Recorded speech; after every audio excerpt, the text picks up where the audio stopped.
going to start the questions and note the fact that both of the nominees before us have some similarity in their background.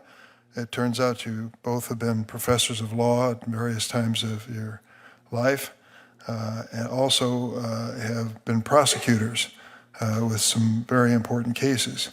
It is interesting that we have a number of nominees over the years who have been prosecutors and make great judges.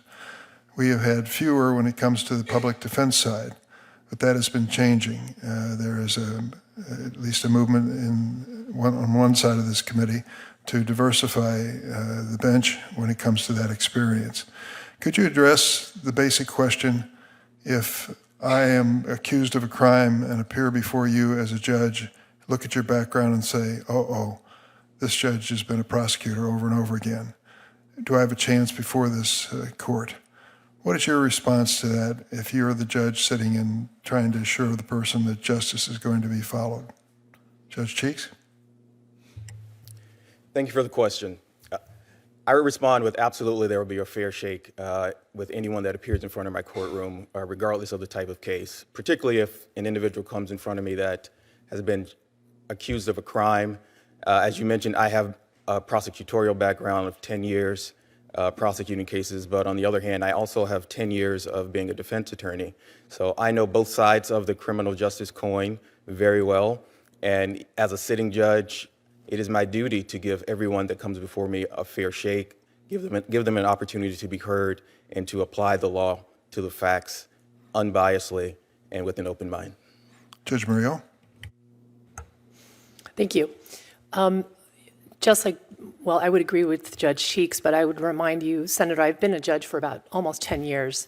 Yes, I was a prosecutor for 17 years before then, but I had a pretty balanced view of my role as a prosecutor, always intending to not only prosecute the cases that I had to the fullest extent of the law, but also balancing that against maintaining the rights of the defendants and also maintaining a healthy respect for the defendants. As a judge, I try to treat everybody in my court with humanity, dignity, and respect. I call everybody by their names. I give everybody a fair opportunity to be heard. I try to be prepared. And I think in the 10 years, I hope that I have conveyed that to the people that appear in my court. Judge Cheeks, you've written some articles relative to the George Floyd murder and the whole issue of race and criminal justice. Would you like to describe your position to the committee?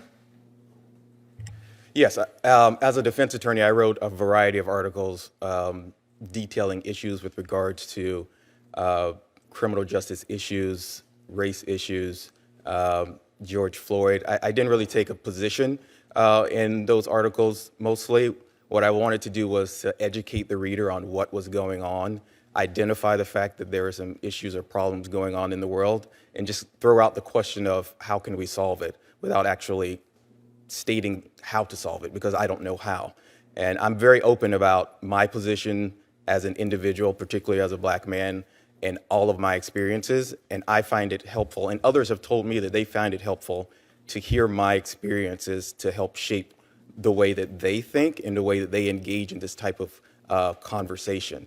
And so even though it opens myself up a little bit with regards to the experiences that I've had, I found it helpful, and then others have told me that they found it helpful to know that it's happening within the legal community. Sometimes people think that it's far away and it only happens to people that are far away. But I've been told it's been good to know that someone that they know has gone through some experiences. And you've also addressed the issue of child parenting.